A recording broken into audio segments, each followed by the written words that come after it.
Hello, Merry Meet. So I want to review an oracle deck. And the deck I want to review is this one. The Wicca Deck by Sally Morningstar. Now, there are two versions of this. It's this one, which is fairly newly released. It's released this year at least, I think. Or was it last year? Anyway, that's fairly newly released. It's the Wicca Deck. And then there is the Wicca Pack, which was published 10, 15 years ago or so. Now, the Wicca Pack has a much bigger book. It comes with around 200 pages book. But I got this one because the Wicca Pack cost a lot more. But generally speaking, since this is an oracle deck, probably if you can afford it, you would want the Wicca Pack and not the Wicca Deck because of the bigger book. But let's have a look. Now, this box is ridiculously difficult to open. But there we go. So let's begin like I usually do with going through the book. And it's illustrated by Tua Meyer. Anyway, comes with this little white book. And it has what's in it is it's an introduction. Then we have the cards and their meanings, using interpreting cards about the author and about the artist. Now the introduction is just basically a little bit about the deck. And then we have, this is how the cards are presented. I have one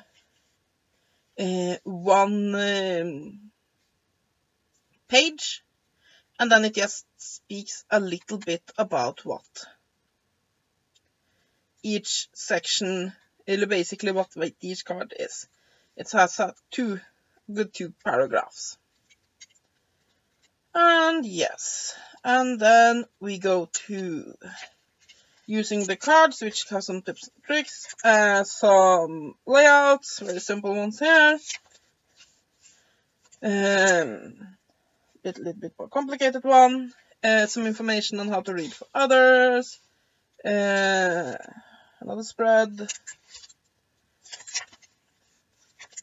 spreadsheets, and then there is a spread specifically for this, which I like I said, I sort of collect spreads, so I like it when Little White Books presents a unique spread.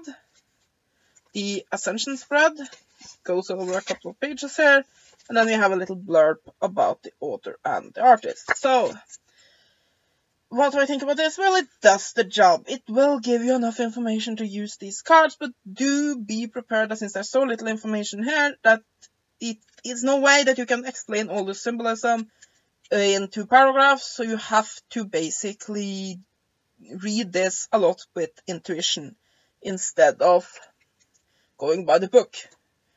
Let's have a look at the cards, if they want to come out of the box. Here we go. They have that regular oversized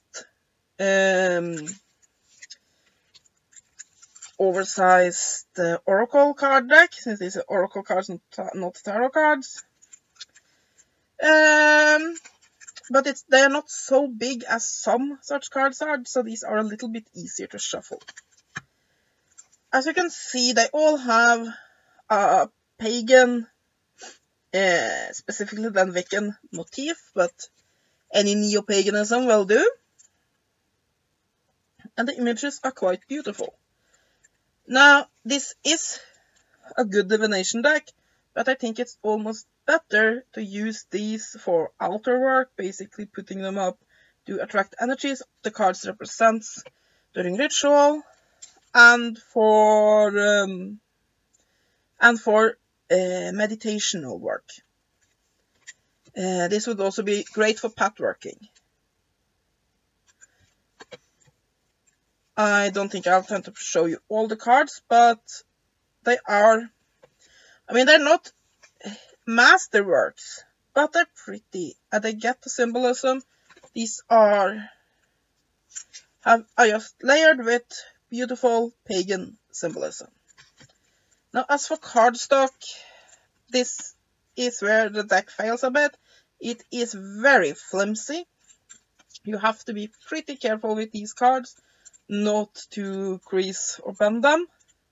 They could have spent a little bit more on the cardstock. This is how it looks on the back, just a plain purple background with a pentagram. So, yeah. I mean, I think this is a pretty good deck.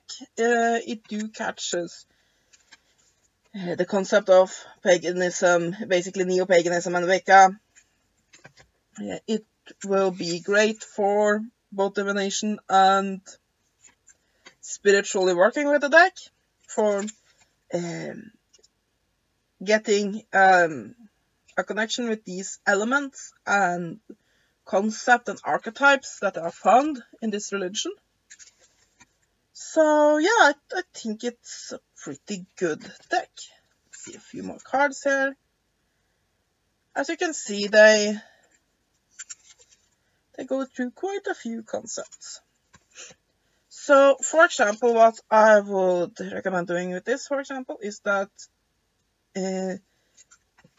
if there's some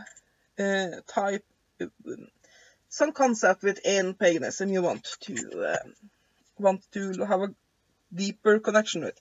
Let's say with air and the use of the ritual blade. I would, for example, put this on the altar and focus on the image and use that as a focal point for a spell asking for greater wisdom within that area.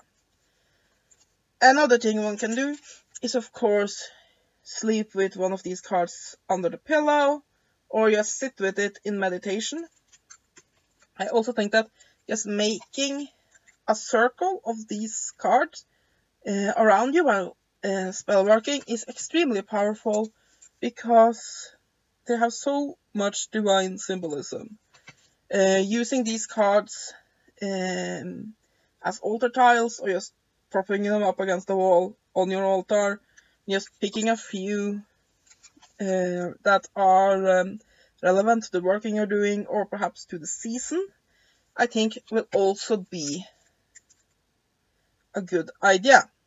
For divination, like I said, you do not get enough information in that book. You will have to do a lot with intuition. But I think that just in this case, that might not be a bad idea, especially if you're starting out with Wicca, actually learning to interpret these various symbols and archetypes can be a good way to learn about the religion. And if you are relatively familiar with Neo-Paganism and Wicca, then these symbols should not be a stranger to you. It should not be that difficult to ascertain. Now, yes, as you have seen, it has elements of other areas of mysticism. For example, you see chakras a few times, and so on and so forth. And for somebody who is a purist for Western style Neo-Paganism, that might seem a bit New Agey, but really for modern Neo-Paganism, this concept is very much a part of our belief system, even if they originate within another religion. There are some elements for other religions as well here. So, unless you are a purist when it comes to that, I think that if you are Wiccan or Neo-Pagan, this deck here might just be a good one for you. Now, whatever, not you should get this one or the Wicca pack. The Wicca pack has a better book, but like I said, I haven't read that book, so it could be 200 pages filled with bullshit for all I know, so I can't really make a recommendation one way or another. Or like I said, that it has an actual book instead of a little white book. So you might want to go for that, but it's also a collector's item and is somewhat more expensive, but not extremely so. I do regret a bit picking up this version instead of picking up the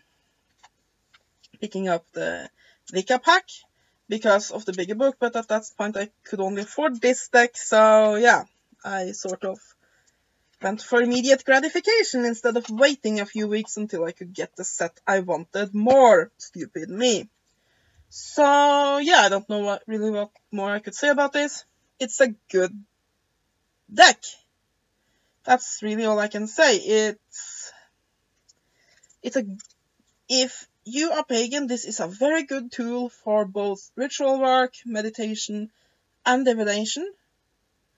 And yeah, other than the cardstock, which isn't quite up to scrap, I would say it's pretty decent. It has 42 cards, which is a relatively common number for Oracle decks.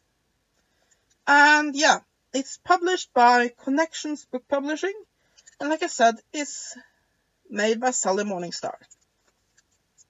I would give this deck 8 out of 10. That's my review of the Wicca deck. I hope you have enjoyed this review. Have a great day, and blessed be.